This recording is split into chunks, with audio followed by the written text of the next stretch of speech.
ตัวบ้านเนี่ยจึงนี้chia cụm mà được hàng ngày ní hết đấy cụm mà miên là dùng vào hai chia của mỗi nắm phết sấy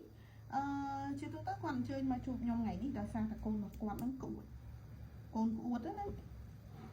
chắc là nơi bên này của dương ban thị xa kia phần là tạo ôn ai hao ấy mà đây và quát ban xuôi nhóm thay này của côn nhóm tâm tài vụ phần nắng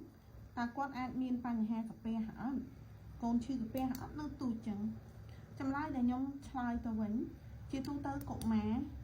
có admin pan hai cà phê được nè mình ad tê cột má hết chỉ tu tới ai những cột vây tiền chẳng nơi đây đại dương cấp hai côn và dương ai đừng miên pan hai cà phêឬcó vị banประពាន់រំលាយអាហារហ្នឹងយើងត្រូវបកត្រឡប់ទៅវិញទៅលើរបបអាហារប្រចាំថ្ងៃរបស់គាត់ឥឡូវនិយាយស្រួលស្ដាប់ក្មេងប៉ុណ្ណឹងគាត់ចាប់ដើមចេះញ៉ាំបាយញ៉ាំអីជាមួយយើងគិតថាធម្មតាអញ្ចឹងណាដល់ពេលហើយអ្នកម្ដាយគាត់ទៅភាសាបុកមីគាត់ពុកបុកមីណាដល់ពេលគាត់យកកូនទៅតាមកូននឹងវាឃើញវាទាដែរដល់ពេលវាទាញ៉ាំដែរគាត់ក៏បញ្ចុកកូនរៀងគួរសាំដែរ4 5 6ចង្កឹះអីចឹងទៅស្រាប់តែយប់ឡើងកូនកេងក្អួតក៏យកកូនមកពេទ្យ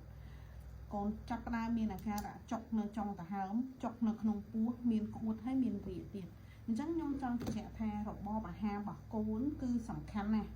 ហើយកុមារក៏អាចមានវិបត្តិប្រព័ន្ធរំលាយអាហារដែរមិនមែនមានតែយើងមនុស្សចាស់ទេអញ្ចឹងតើកាលណាយើងឲ្យកូនញ៉ាំនៅរបស់ណាដែលកូនមិនគួរញ៉ាំកូនអាចនឹងឈឺអញ្ចឹងសូមក៏ដោយប៉ាក៏ដោយ